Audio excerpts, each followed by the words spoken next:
Eronning kamida 2 shahri namoyishchilar tomonidan egallandi. Fox News. Sen bizni kuchli qilding. Maduraning o'g'li otasiga murojaat yo'lladi. Dunyoda xalqaro huquq degan narsa yo'q. Kuch, hamkorlik, ittifoq bor. Ilhom Aliyev. AQSh 2026-yil oxirigacha Grenlandiyani nazoratiga olmoqchi ekspertlar. Betmobil samolyot va kuch ramzi. Neymar o'zining hashamatli kolleksiyasini namoyish etdi. Telegramda soxta sahifalar orqali odamlarni chuv tushirganlar qamaldi. Tramp Madurani o'zining shaxsiy raqsini o'zlashtirishda aybladi.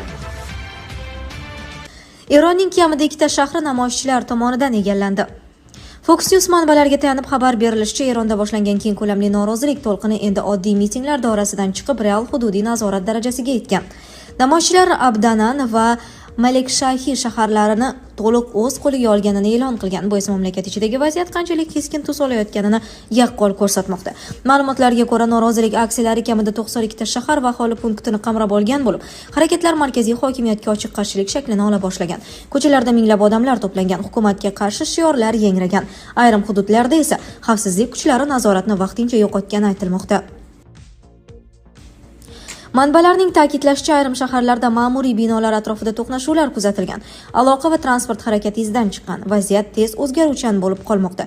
Kuzatuvchilarga ko'ra, bu jarayon Erondagi ijtimoiy-siyosiy keskinlikning yangi bosqichiga o'tayotganidan darak beradi va hukumat oldida ichki barqarorlikni saqlab qolish masalasini yanada murakkablashtirmoqda. Sen bizni kuchli qilding. Maduraning o'g'li otasiga murojaat yo'lladi. Venesuela sobiq prezidenti Nikolas Maduraning o'g'li mamlakat Milliy Assambleyasida nutq so'zlab otasiga murojaat yo'lladi. Bu haqda Anadolu xabar berdi. Kichik Madura o'z murojaatida mamlakatning vaqtinchalik prezidenti Rodrigesni butun oilasi bilan qo'llab-quvvatlashga va yordam berishga va'da bergan. Shuningdek, otasi bilan sodir bo'lgan voqea yuzasidan o'z munosabatini bildirgan. Unga ko'ra, davlat rahbarining o'g'irlanishi xorijiy kuchlarga bo'ysunishdan bosh tortgan barcha mamlakatlar xavfsizligiga tahdid soladi. Kichik Madura xalqaro huquq bunday harakatlarga qarshi turishi kerakligini ta'kidladi.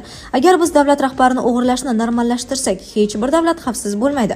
Bugun bu Venesuela bilan, ertaga esa bo'ysunmaydigan har qanday davlat bilan sodir bo'lishi mumkin, dedi kichik Madura. Shundan so'ng u hissiyot bilan otasiga murojaat qildi. Sen oilamizda hammamizni kuchli odamlarga aylantirding. Biz shu yerdamiz va qaytguningcha o'z burchimizni ado etamiz. Mamlakat ishonchli qo'llarda, dada. Tez orada Venesuelada yana diydor ko'rishamiz, deydi siyosatchi. Dunyoda xalqaro huquq degan narsa yo'q. Kuch, hamkorlik, ittifoq bor. Ilhom Aliyev. Ozarbayjon prezidenti Aliyev xalqaro munosabatlar tizimi haqida keskin va realistik bayonot bilan chiqib, bugungi dunyoda xalqaro huquq tushunchasi ko'pincha qog'ozda qolib ketayotganini, amalda